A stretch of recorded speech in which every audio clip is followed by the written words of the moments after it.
On Tuesday evening, September 30th, 2025, at 9:59 p.m. local time, a catastrophic 6.9 magnitude earthquake violently shook the central Visayas region of the Philippines, striking off the coast of Bogo City in Cebu province. This shallow focus earthquake, with its epicenter located just 17 kilometers north-northeast of Bogo City at a depth of only 10 kilometers, unleashed a tremendous destructive force across multiple provinces. The tremor was so powerful that it was felt not only throughout Cebu, but also severely impacted neighboring regions including Leyte, Samar, and Negros Oriental, sending hundreds of thousands of residents into the streets in absolute terror. According to preliminary data released by the Philippine Institute of Volcanology and Seismology, commonly known as PHIVOLCS, this earthquake's shallow depth of just 10 kilometers made it particularly devastating. To understand why depth matters so critically, we must examine the mechanics of seismic waves. When an earthquake occurs deep within the Earth's crust, the seismic energy has more distance to travel and dissipate before reaching the surface. However, shallow earthquakes like this one release their energy much closer to populated areas, resulting in more intense shaking and greater structural damage. The Philippines sits along the Pacific Ring of Fire, one of the most seismically active zones on our planet. This horseshoe-shaped belt is home to approximately 90% of the world's earthquakes and 75% of active volcanoes. The Philippine archipelago itself is positioned at the convergence of several major tectonic plates, including the Philippine Sea Plate and the Eurasian Plate. This geological reality means that the Filipino people live in constant awareness of seismic danger. With an average of 20 earthquakes recorded daily across the archipelago, though most are too weak to be felt by humans. In the immediate aftermath of the tremor, chaos erupted throughout the central Visayas. Instrumental intensity 6 was recorded in Cebu City and the Villaba region of Leyte, indicating shaking powerful enough to cause buildings to sway violently and unsecured objects to crash to the ground. Residents throughout the region abandoned their homes in panic, flooding into streets and open spaces.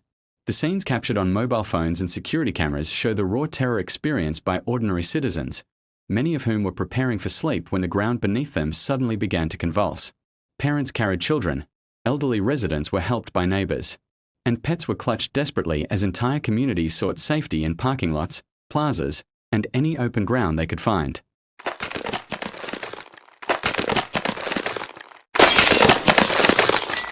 The intensity levels recorded across the region tell a story of widespread impact.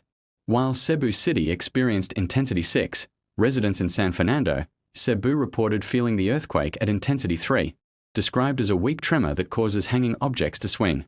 Meanwhile, intensity 2 was recorded in Lorang, northern Samar, where the shaking was barely perceptible to most residents. These varying intensity levels demonstrate how seismic waves propagate outward from the epicenter, losing energy as they travel through the Earth's crust. International monitoring agencies quickly confirmed the severity of the event. The German Research Center for Geosciences, known as GFZ, released their independent assessment within minutes of the earthquake. Their data corroborated PHIVOLCS findings, confirming the 6.9 magnitude and 10-kilometer depth. This rapid international response highlights the global nature of earthquake monitoring and the importance of cross-verification when assessing major seismic events. The United States Geological Survey also detected the earthquake, adding their data to the growing body of evidence about this significant tremor.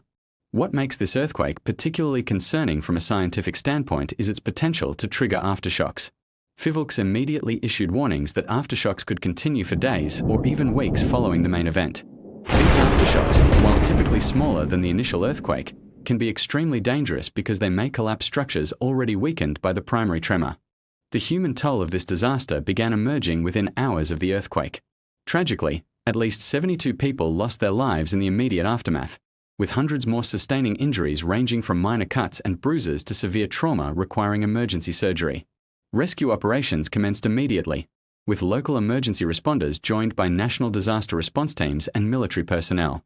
Buildings that had partially collapsed became the focus of desperate search and rescue efforts, as responders worked through the night using specialized equipment and trained search dogs to locate survivors trapped beneath rubble. The injured overwhelmed local medical facilities, forcing authorities to establish field hospitals and request additional medical personnel from Manila and other unaffected regions. Beyond the immediate loss of life and injuries, This earthquake inflicted severe damage on the cultural and historical heritage of the Cebu region. The centuries-old Santa Rosa de Lima Cathedral in the municipality of Bantayan suffered partial collapse, with sections of its ornate facade crumbling to the ground. This cathedral, constructed during the Spanish colonial period, had stood as a testament to the region's rich religious heritage for generations. The sight of its damaged structure sent shockwaves through the local community, for whom the cathedral represented not just a place of worship, but a symbol of cultural identity and historical continuity. Similarly, the Parroquia de San Pedro, a historic parish church located on Bantayan Island, sustained significant structural damage. Videos captured during the earthquake show the church's walls swaying dramatically as terrified parishioners fled the building. The stone and mortar construction, while having survived previous earthquakes over the centuries, proved vulnerable to the intense shaking of this particular tremor.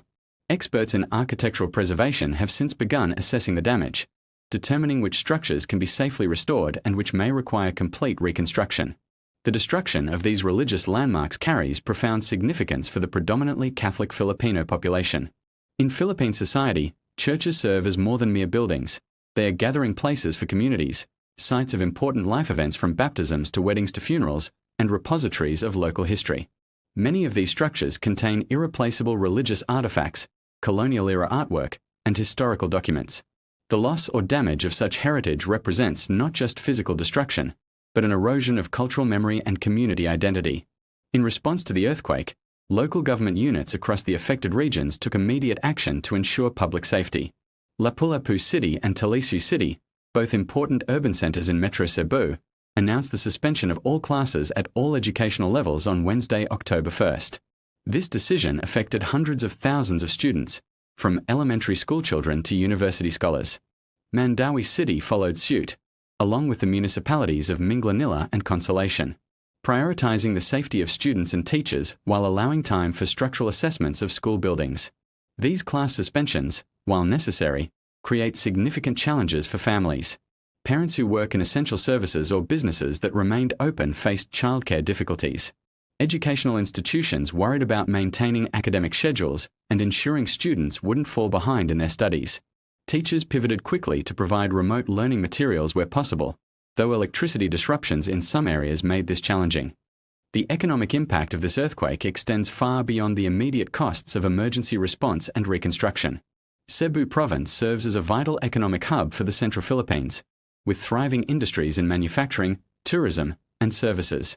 Metro Cebu, in particular, hosts numerous business process outsourcing companies, manufacturing facilities, and commercial establishments.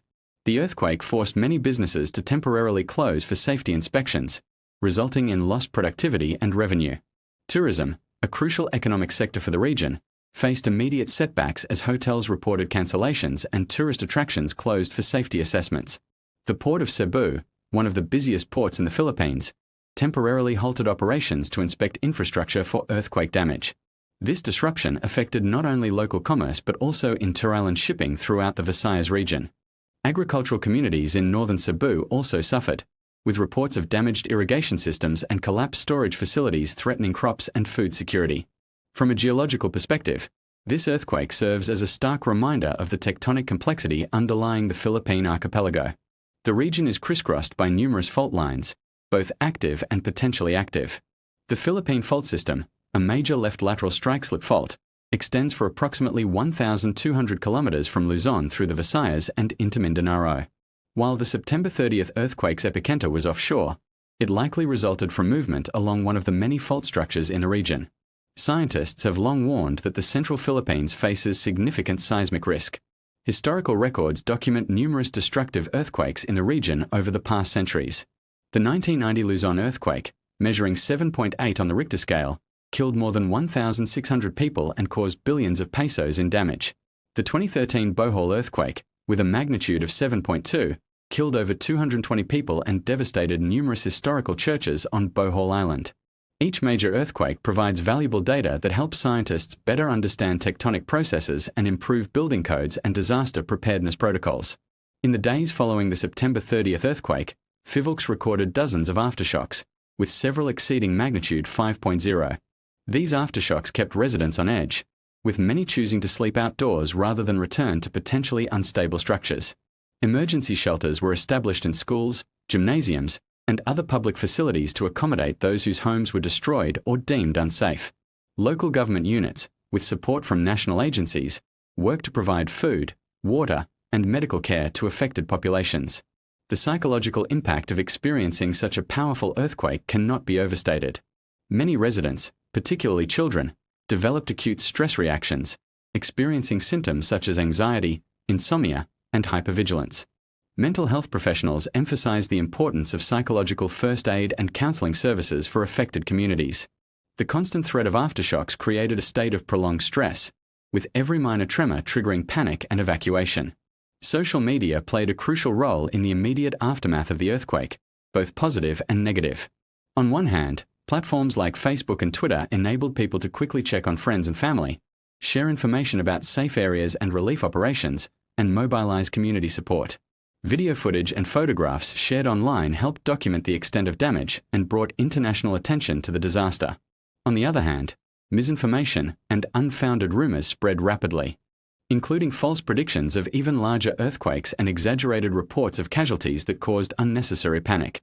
The Philippine government's disaster response mechanism activated immediately following the earthquake. The National Disaster Risk Reduction and Management Council coordinated efforts among various agencies, including the Armed Forces of the Philippines, Philippine National Police, Bureau of Fire Protection, and Department of Health.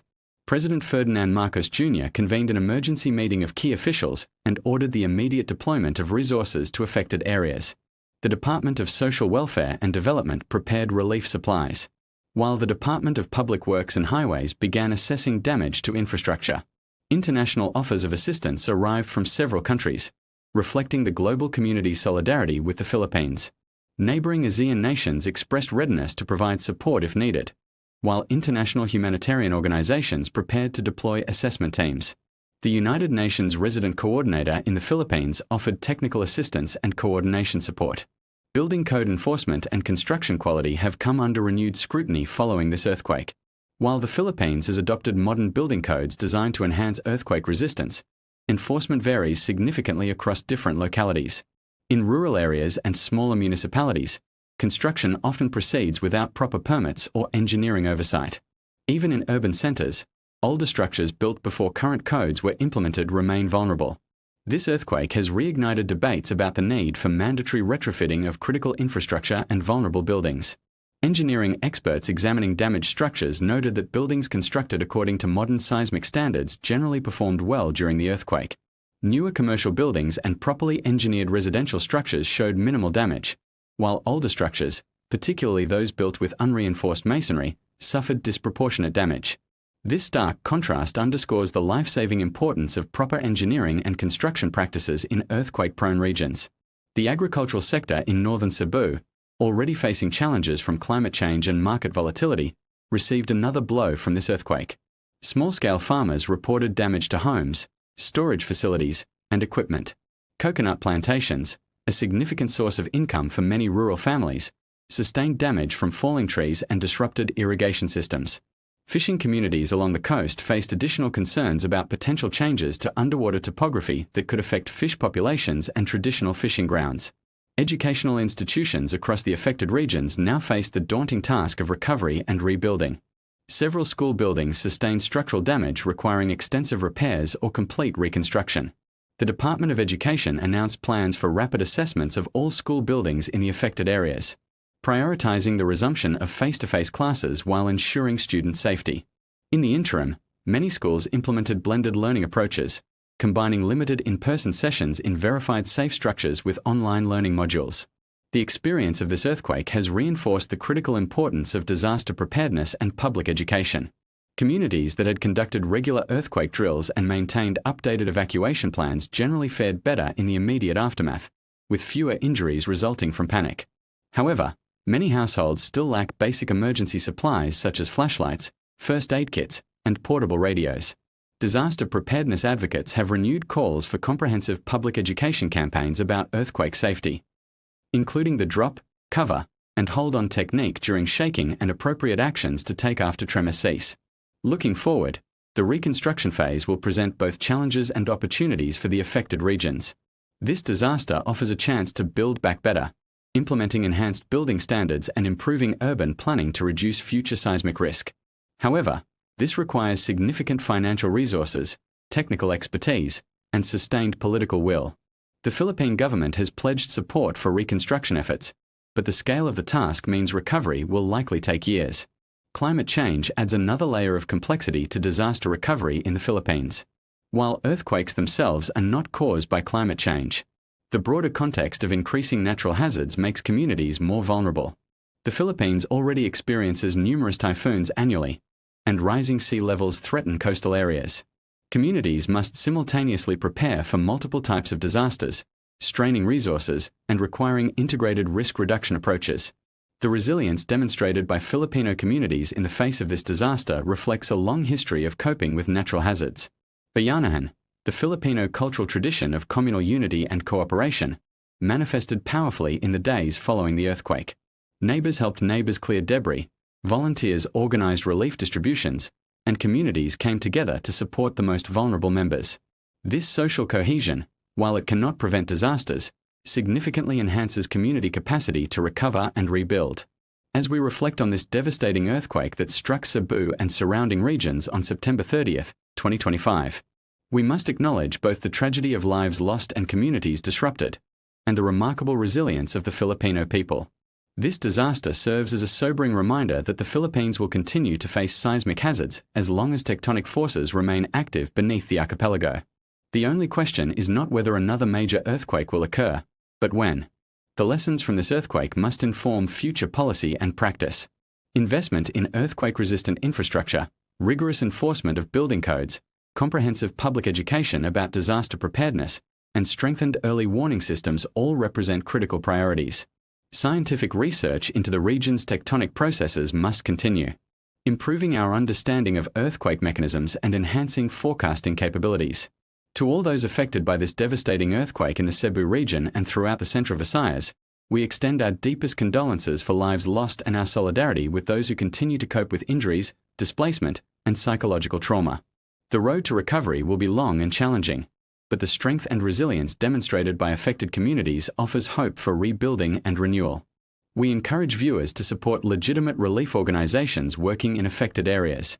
Donations of funds are generally more helpful than in-kind contributions, as they allow relief organizations to purchase exactly what is needed locally, supporting the regional economy while meeting needs efficiently. If you wish to help, research reputable organizations with established track records in disaster response and ensure your contributions reach those in need. Finally, wherever you live in the world, this earthquake reminds us all to prepare for natural disasters that might affect our own communities. Whether earthquakes, hurricanes, floods, or wildfires pose the primary risk in your area, basic emergency preparedness can save lives. Prepare an emergency kit, develop a family communication plan, know your evacuation routes, and stay informed about hazards in your region. We will continue to monitor the situation in the Philippines and provide updates as the recovery process unfolds. Don't forget to subscribe to our channel and enable notifications to receive the latest and most accurate information about natural disasters worldwide. Our commitment is to provide factual, respectful coverage that honors those affected while educating viewers about the science and human dimensions of natural hazards. May the victims of this tragedy rest in peace. May the injured experience full recovery. And may the affected communities find the strength and resources needed to rebuild their lives and heritage. The resilience of the human spirit, particularly as demonstrated by the Filipino people time and again, gives us confidence that these communities will overcome this disaster and emerge stronger.